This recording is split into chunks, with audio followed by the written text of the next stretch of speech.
the Aboriginal people, I've forgotten when it was now, I think it's 16 years ago, I was reading a newspaper cutting in there, made me an elder.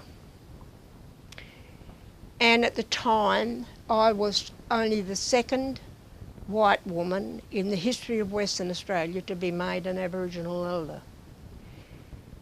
It was all on television, everything, with all of the ochre and the kangaroo skin, and they gave me the name Kabarli,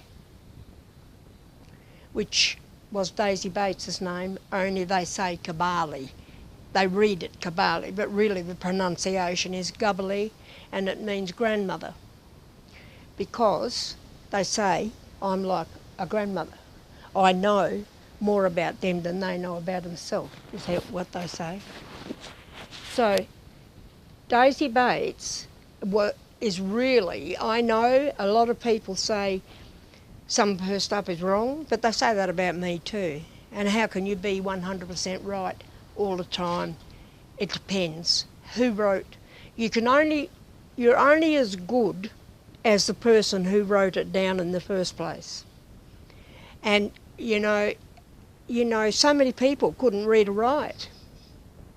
They relied upon the other person giving the information that they thought could read and write, and half the time they couldn't read and write. So, you know, it's not always 100%, and you can only do what you can do. I used to get very hurt about that once, but I don't now. I just think, oh, well, you just don't really understand about how things work.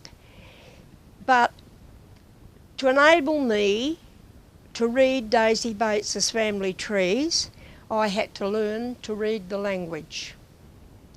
All the Noongas laugh because I've got an accent. Isn't that funny? I've got an accent when I speak Aboriginal. Yeah. I think that's hilarious. I do. I think it's marvellous. Yeah, well, and quite often I have Aboriginal young people at school who would come to ask me, what's the word for such and such? They're doing, you know, projects.